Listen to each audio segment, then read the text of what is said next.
보통 일반적으로 게임 다운로드 되고 보통 20% 정도는 하루가 시행되고요. 60% 이상의 유저가 하루 만에 게임을 그만둡니다. 그리고 100일이 지난 이후에도 매출이 발생하는 경우는 1% 미만이에요. 또 어떤 게임을 한 달 이상 즐기는 경우는 5%에 불과합니다. 자, 이것이 무엇을 의미하는가? 자, 전체 게임기의 2.2%만 아이템을 구입하고 전체 게이머의 97%는 돈을 한 푼도 안 쓰고 게임을 졌습니다.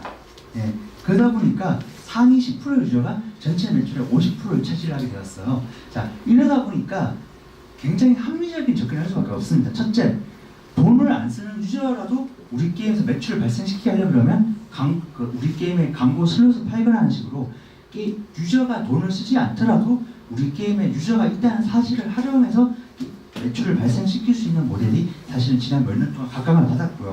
자, 거기에 더해서 아주 심플한 유료화 전략이 생깁니다. 1번, 게임을 설치하고 일주일 안에 유저가 어떻게든 매출을 내게 하는 방식의 유료화가 스마트한 유료화다라는 거죠. 게임 내부의 이벤트 같은 거 게임 출시하고 한 달 후에 한다? 전혀 의미가 없습니다. 게임 출시하고 유저가 가장 많이 몰렸을 때 그 시기에 집중적으로 이벤트를 하거나 아니면 개별적인 유저가 게임을 다운로드 받았을 때마다 그 유저에게 커스터마이징 이벤트를 해야지, 어떤 게임이 확보한 유저의 극소수가 거의 대부분의 매출을 발생한다는 것에 대한 이해가 필요하고요. 또 대부분의 게임을 포함한 대부분의 매출은 전혀 장사가 되지 않습니다. 그런 것에 대한 현실적 직수가 필요할 것 같아요. 특히 현재 구글 플레이가 워낙 많은 앱을 내렸긴 합니다만 어쨌든 우리 앱은 100만 개의 앱과 경쟁을 해야 됩니다. 지금 당장 앱을 내더라도 구글 플레이에 이제 100만 개의 앱과 경쟁을 해야 될 뿐더러 제가 다른데 적었던 것 같은데 대부분의 사람은 한 달 동안 앱을 10개밖에 쓰지 않습니다. 100만 개의 앱 중에서 어떤 유저가 한 달에 한 번 이상 쓰는 10개에서 20개의 앱에 들어가야지 그때부터 우리의 앱 비즈니스가 시작되는 거기 때문에 이런 것에 대한 굉장히 현실적인, 자, 보통 마케팅이라고 그러면 돈 쓰는 게 마케팅이 아니라고 생각하는데 그렇지 않은 것 같고요. 게임 마케팅이나 앱 마케팅이라는 영역에서는 이렇게 빡빡하고 타이트하고 까칠한 상황에서 어떻게 하면 100만 개 중에 30개 안에 우리 앱이 들어갈 수 있을 것에 대한 노하우가 현재 전 세계적으로 굉장히 많이 누적되어 있습니다. 그런 것에 대한 이해가 필요하고요. 자, 앱의 생존율. 앱 마켓의 전체 앱 숫자가 약 100만 개. 그리고 보통 유저들이 신경 쓰게 되는 상위권 앱이 500개. 그리고 하나의 스마트폰에 설치되는 앱 숫자가 보통 40개. 유저가 한 달에 한 번 실행하는 앱 숫자가 10개. 그리고 그 40개, 10개에 들어간 다음에 또 2.2%의 가금 유저들을 확보해야 우리가 모바일 게임에서 매출이 발생하는 것이고요. 게임보다 앱은 더 잘하시겠지만 더 어렵겠죠.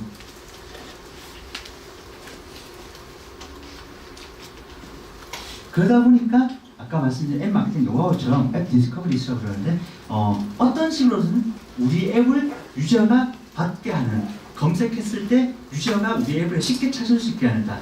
예를 들어서 저희 관계사가 어제 퍼블리싱 서비스에서 일본에서 앱스토어 다운로드 2위가 된 게임이 있습니다.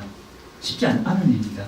재배소년이라는 게임이고, 좀 관계사 운영 좀 네, 이게 재배 2위까지 올라갔는데 그 게임 같은 경우는 게임 제목이 재배소년이지만 앱스토어에는 재배소년으로 올라가지 않았어요. 게임 제목 옆에 재배소년, 귀여운 남자를 키우는 게임이라고 게임 설명이 붙었습니다. 왜냐하면 그렇게 적어야지 검색할 때 귀여운 또는 남자애를 검색하다 잡히잖아요. 그런 식으로 수단과 방법을 가리지 않고 유저가 앱을 쉽게 우리 앱을 찾을 수 있게 하는 온갖 노하우가 인터넷에 굉장히 많습니다. 이러한 부분에 대한 앱 마케팅에 대한 노하우가 없이 또는 그거에 대해 잘 아는 사람의 조언 없이 모바일 비즈니스 한다면 굉장히 위험한 게 아닌가라는 생각이 들고요.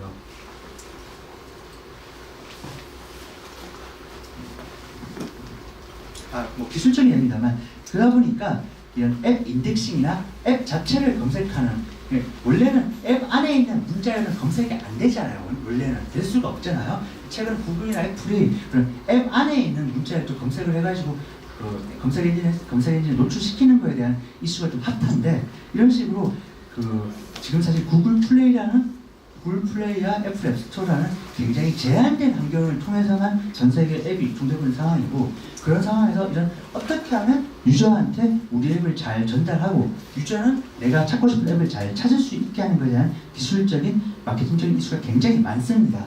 사실 게임 개발보다는 오히려 이쪽이 더 각광받는 분야가 아닌가 하는 생각이 들 정도로 굉장히 핫한 분야라고 생각을 하고 있고요.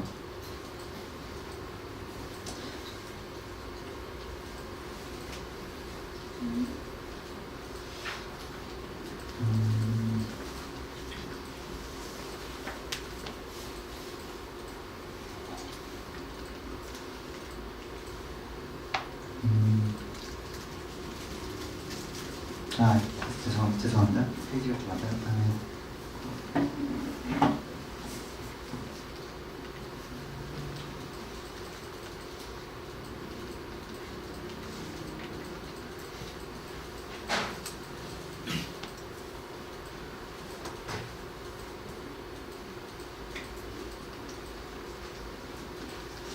네, 그러다 보니까 이 자연스럽게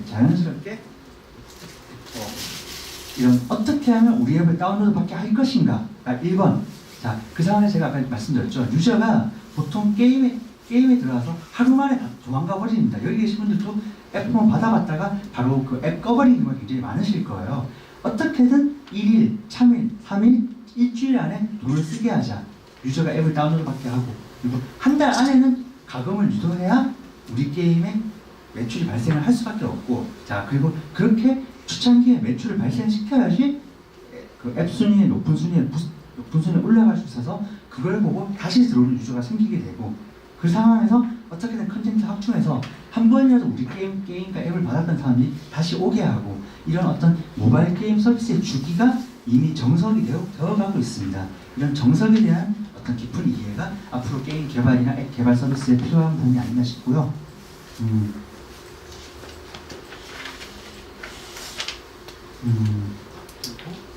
역시 시간이 없어서 5분 정리를 하겠습니다. 지금 한국 시장은 삼성 핸드폰이 60%, 그리고 안드로이드가 93%라고 그럽니다.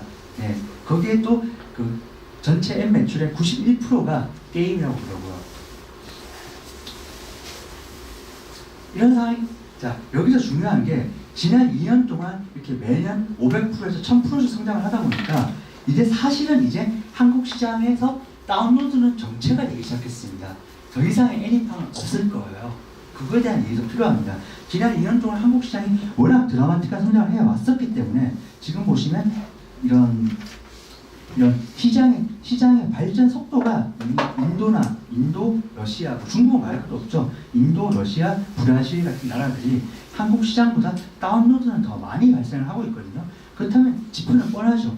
만약에 이렇게 브라질이나 러시아에서 폭발적인 다운로드 성장이 있다고 한다 그러면, 만약에 그 나라에서 한국의 카카오 같은 새로운 유통 배급 채널이 탄생할 수 있으면 그 나라에서도 매출이 500%, 1000% 뛸 수 있는 가능성은 상존하고 있습니다. 그렇기 때문에 한국 시장뿐만 아니라 해외 시장의 성장세에도 관심을 기울일 필요가 있을 것 같고요.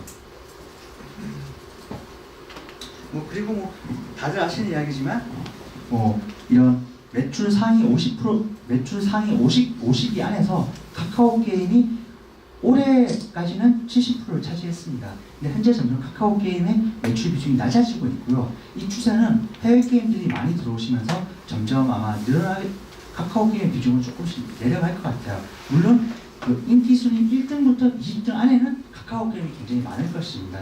하지만 점점 그런 클래시 오브 클랜이라는 사례처럼 해외 게임들 비중이 높아지면서 카카오 게임들 뒤에 좀 내려갈 것 같고요. 자, 거기에 더해서 한국 시장 굉장히 어려워지고 있습니다. 지금 현재 이미 현재 한국 모바일 게임 시장 매출의 30%는 외국계 회사 또는 외국계에서 발생을 하고 있고요. 한국 회사도 한국 게임 같지만 사실은 외국 게임을 갖고 와서 서비스해서 매출이 아닌 것도 굉장히 많습니다. 지금 우리가 게임 서비스를 한국에서 한다고 한다는 것은 전 세계의 우수한 게임들과 경쟁을 해야 된다는 얘기를 하고요. 한국 시장 크기가 순수하게 구글 플레이만 놓고 봤을 때 미국 빼고 일본 빼고 중국 빼고 보통 세 손가락 안에 들어갑니다. 중국 시장 같은 경우는 보통 구글 플레이가 아직 공식적으로 가금이 안 되기 때문에 중국은 구글 플레이가 없다시피 합니다. 중국 정부가 구글한테 미안하지만 너네가 들어오면 시장이 다 없어질 거니까 너네는 가금하지 마 그래가지고 구글 플레이에서는 충분히 가금할 수가 없어요. 그래서 굉장히 많은 200개에 달하는 오픈마켓이 경쟁을 하고 있습니다만 어쨌든 그렇다 보니까 중국을 빼고 현재 한국은 일본, 미국 다음에 탑3 모바일 게임 및 앱 시장입니다. 그러다 보니까 외국 회사들이 굉장히 많이 들어오고 있습니다.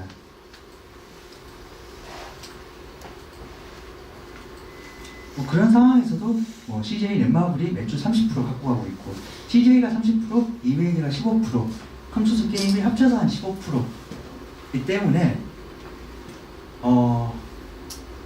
이러한 진짜 기라성 같은 회사들과 경쟁을 해야지 한국에서 살아남을 수 있는 상황이고 저라면 저희 같은 스타트업을 한다 그러면 차라리 그런 인디한 접근을 해서 해외에서 성과를 낼 수 있는 방법에 대한 연구를 하는 것도 이제 의미 있는 접근이 될 거라고 생각을 합니다. 네. 일단 뭐 복잡한 이야기는 나중에 이거 인터넷에 공개를 했고요. 여기 뒤에 찾아보시면 이렇게 해외 게임 시장 지표가 좀 나와 있습니다. 제가 뭐 라이센스 딴 것도 있고 굉장히 정리를 지혜롭게 좀 잘 해놔가지고 나중에 얘네들 보시면 아마 해외 시장에 대한 이해는 되실 것 같고요. 일단 뭐 간단하게 한국 시장 그리고 모바일 게임 시장 일반적인 상황에 대해서 제가 오늘 말씀을 드렸습니다. 네, 감사합니다. 혹시